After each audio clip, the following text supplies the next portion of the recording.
this double bass is by Carlo Giuseppe Arienti. Arienti is a Milanese maker, and until now, he's a very well-known bass maker, but there's no biographical information available really about him. There's a couple of bits written that he worked around this time, but they are wrong. I'm not going to give you the exact dates because it's one of the really exciting upcoming things as part of our Italian double bass book. But he was actually born in sort of middle of the 18th century and is earlier than people think, which is really cool. So if this video comes out and the book is not out, pre-order your copy. Help us to do this massive project. If the book is out and you're watching this video, buy a copy because we need it. Or 2 copies, buy one for a friend as well. Anyway, this bass by Arienti. Arienti is actually one of the 3 big boys of Italian double bass making. So you've got Arienti, Noriel, Santagiuliana. These are the big boys. There's a good number of surviving examples. So Italian double bass is extremely rare.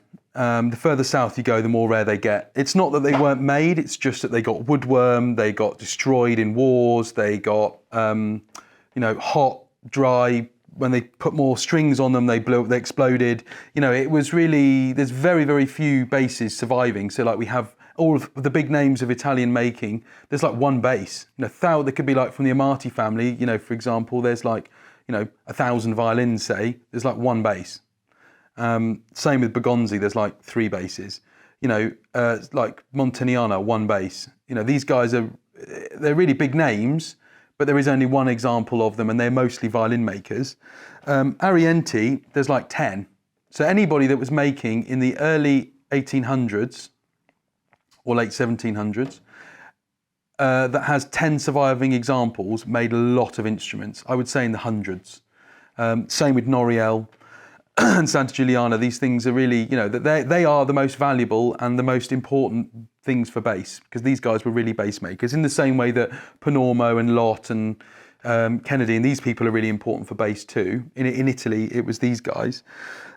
So very characterful making from Arienti.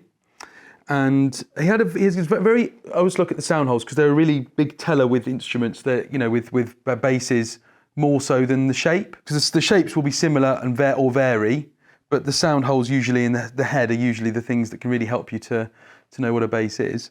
But with Arienti, it's the materials, the shape, the sound holes, they're all, because we've got so many examples to reference, you really build up a picture of what he was like. But very individual sort of sound hole. It's later on, Rivolta, who's also a later Milanese maker, sort of does a similar kind of vibe a bit. They must be related in some way because they're both quite individual. They're not sort of Cremonese or Strad or Amati or Brescian. They kind of have their own sort of feel about them. And this is a great example. So he used lots of pieces of wood in the front, knots.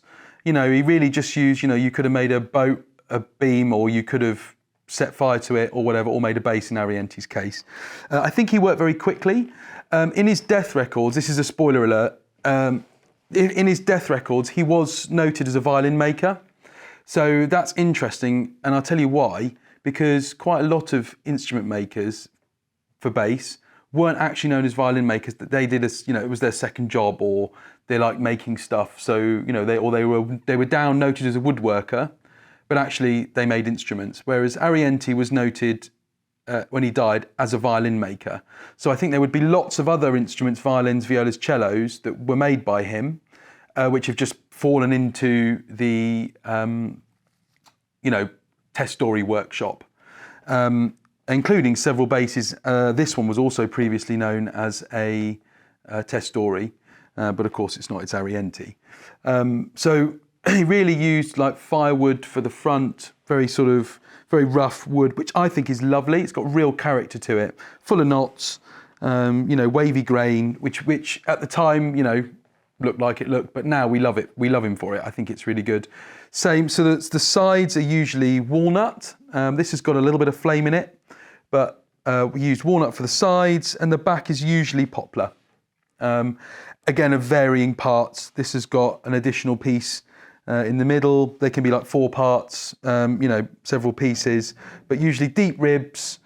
His models, they has got some bigger ones, but they're not super big. He also had some smaller ones, more towards like a small 3/4 or a 3/4 size. So he varied, but the vibe is always the same. Usually no purfling, and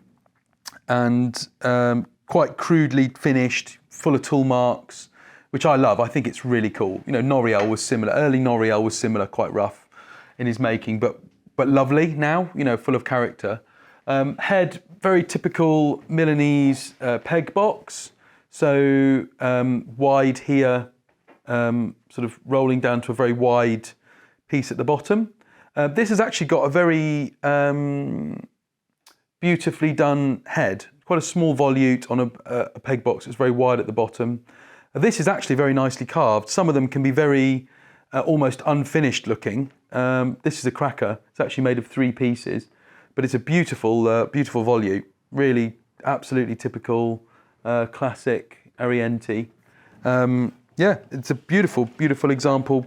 One of our most important makers for bass. And I'm very lucky to see so many of these things. And this is a really cool one. Been restored, really nicely set up, sounds amazing. So check out the video of Tom playing it.